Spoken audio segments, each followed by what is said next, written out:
Well, we're into the fourth section in our The Gospel Matters series. We've looked at what it means for us to be disciples of Jesus, reaching increased maturity, to be those who are redeemed by Jesus, reaching God-glorifying living, those who have been made family together, united because of Jesus. And we want to reach greater love for each other. And today we're looking at what it means for us to reach joyful service.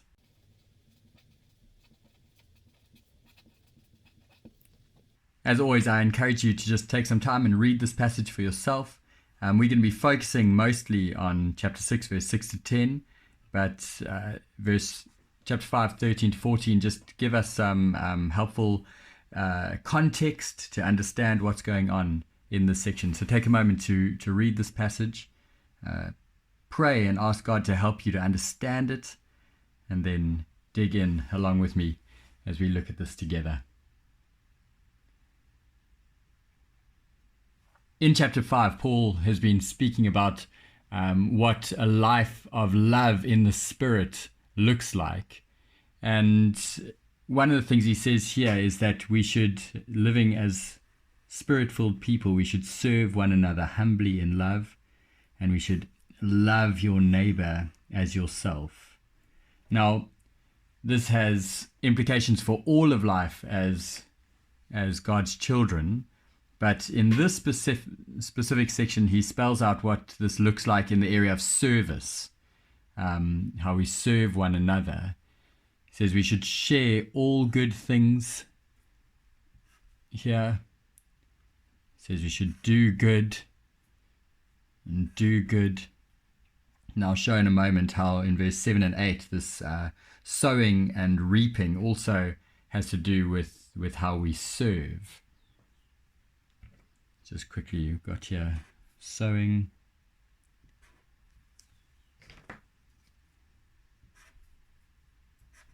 and reaping.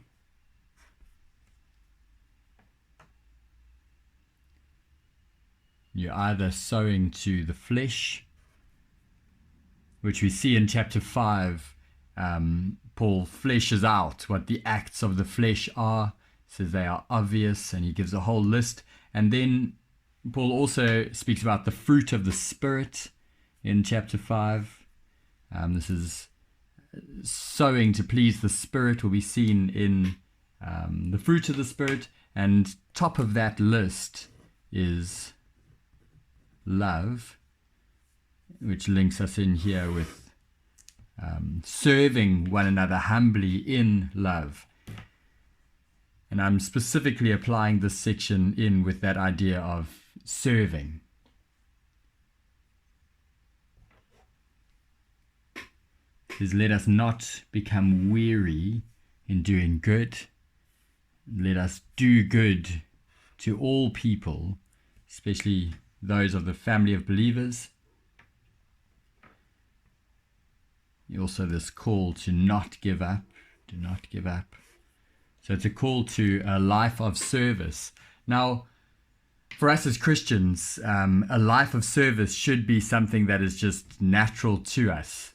In Mark chapter 10, verse 45, we hear Jesus saying that the Son of Man did not come to be served, but to serve and to give his life as a ransom for many.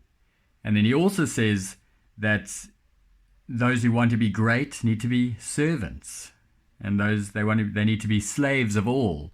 And so this section is just fleshing out what Jesus taught, and our living lives of service, serving one another humbly in love, will only be possible for those who have understood how greatly we have been served in love by Jesus.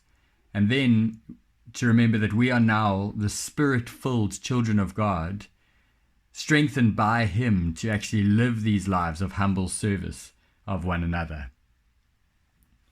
And so as you dig into this section, it's good for us just to think carefully about what these lives of service looks like. And a couple of areas just in here, he says you should share. It's an imperative there. It's a command. He also says do not be deceived. It's another imperative. In this section, he's talking about the act of serving those who instruct in the word. So those who receive instruction in the word should share all good things with their instructor. This is talking about serving one another humbly in love by providing for those who instruct in the word. Very seldom do we think about our giving towards gospel work as an act of service, but it is. And Paul is encouraging that here. And so as you teach this to others, help them to see that they are serving. There's no greater gospel investment that they can be a part of than by serving the family, by giving towards the word ministry. Then Paul says, do not be deceived. God cannot be mocked. A man reaps what he sows. And then he applies the sowing to the flesh, which is self-service. But sowing to the flesh means that you reap destruction. Where sowing to the Spirit, one example of that is the humble service of others. Sowing to the Spirit means that you will reap eternal life. Now, Paul is not saying that our acts of service are what determine our destiny. But what he is saying is that for those who are Spirit-filled people who have been saved by Jesus, the natural and normal evidence of that will be lives of service, doing good to others and doing good to all people. And so we just got to be careful when we teach this that we aren't teaching a works-based religion. Although, for those who have been saved, the works should be clear for all to see. Whoever sows to please the Spirit from the Spirit will reap eternal life. Paul knew, though, that this humble service of one another is hard. And so in verse 9 and 10, he's really giving this motivation, let us not become weary, because he's saying that because he knows that it's hard work. We do become weary in doing good. He's saying, remember the harvest. Eternity is coming. So don't give up. Keep going. Keep doing good to others. And then, therefore, as we have opportunity, let us do good to all people, especially to those who belong to the family of believers. So it's a call here to be serving our family of believers. So seeking out ways to serve. And I really do encourage you to try and think very practically about what that might mean for you. Think about areas in which you as an individual can serve, but also as part of your church family community, your missional community, to be serving alongside those people. So get specific here. Don't just leave it in generalities. And encourage those who you are teaching to think very specifically about where and how they can serve. But remember, we want to be serving joyfully. We want to be serving one another humbly in love. And for those who you're teaching, perhaps you'll realize that some are really struggling to serve joyfully at the moment. You need to encourage them to go back to what we looked at in our very first talk in this series, in Luke chapter 10, where Jesus shows that Mary had chosen the one necessary thing, the thing that was better. She had chosen to sit at Jesus' feet and listen to him.